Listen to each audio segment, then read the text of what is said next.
Comic Beyond. In this episode, we're going to be talking about the Teenage Mutant Turtles Batman 3 crossover. And it's not even a crossover, this is actually a crisis. So, in this third chapter of this Turtle Batman trilogy, it's just what it says. It's crisis in a half shell. It's two worlds merging. So Crane from the TMNT universe finds himself in possession of the anti-monitor technology, and so he ends up colliding the TMNT universe in with a DC universe, which is pretty much just a Batman universe because we've never seen any other really DC characters. So they merge, and then we get a merging of the two. So all the Robin characters and then all the Turtle characters merge. So you have like Raphael and the Red Hood, Michelangelo and Damian Robin.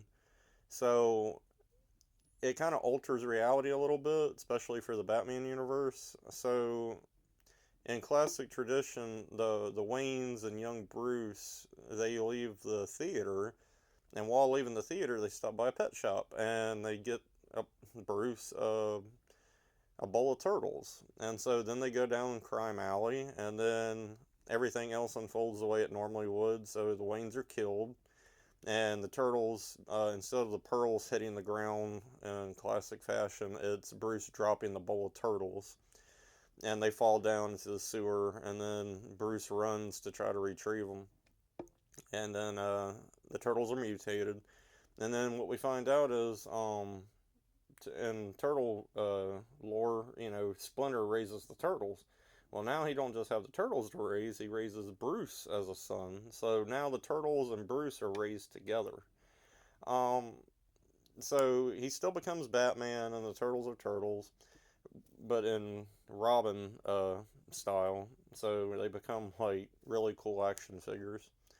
Um, so that's what makes this book different, is that it is a crisis, and the way, pretty much to sum it up, what it is things are going bad, and we have this mystery character, and it turns out to be Raphael, but not just Raphael, it's the Mirage, Kevin Eastman and Peter Laird Raphael from like the old black and white 80s comics, which I really like. That's probably my favorite comic version of the characters. So he tells them that, they need to snap out of it and they need to find a way to make things right with their worlds. So this is a fun story. One of the reasons why I'm doing this book now is when I started the channel, um, I kicked the channel off with the first TMNT Batman crossover, and it's because it means a lot to me because those are two characters that I grew up with and what kind of spawned my idea for doing this channel. And so I kicked the channel off with the first book, and then when we hit 50 subscribers, I did the second book. Now we're at 100 subscribers, which I never thought would happen. So when I started the channel, I didn't think anybody would listen, but thankfully, those of you who do listen to my channel, I appreciate everybody. And so I wanted to do this third book at the 100 mark. And so I thought it'd be really fun to do that, almost like a little, celebration in a way. So I wanted to cover this book. That's like the basis of the story. I don't want to give it all away because I don't want to spoil stuff. There is some fun stuff in this. My takeaways of the book. I love that throughout this trilogy, this Batman in this book, he's a fun Batman. He's not the brooding, dark Batman that we kind of see all over the place nowadays in movies and comics and stuff. This Batman actually enjoys being around the turtles. So I like that because to me these crossovers wouldn't work if Batman was always trying to get rid of them or tell them not to go away. But he likes them being around, and I like that he likes interacting with them, and I like that they kind of imprint themselves on him a little bit. Like at the end of this book, they're talking about going out on patrol, and he's like, "No, let's take the day off or the night off, and let's go get pizza." And so I like that, you know. I mean, it works for this version of Batman that we're supposed to have in this book. If you're gonna put Batman with the Turtles, this is the Batman you gotta have.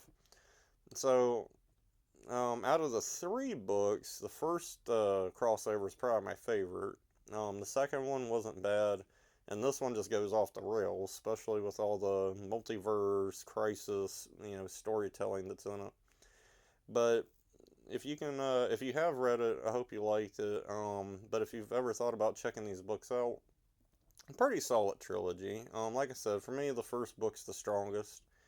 But story wise, they're all fun stories, and all the fan service you would want. You know, Batman fighting Shredder, or you know, the Foot Clan being ran by the Joker at one point, which was in this book when he's like half Shredder, half Joker. Um, yeah, I mean, if you ever imagined what it would be like for these two things to merge, definitely this book shows you a lot of stuff, but the whole trilogy does. So I just wanted to cover this book for, you know, being at 100, and I've been waiting to cover this book and finish the trilogy out. Again, I enjoyed it. I hope you guys can check it out and enjoy it too.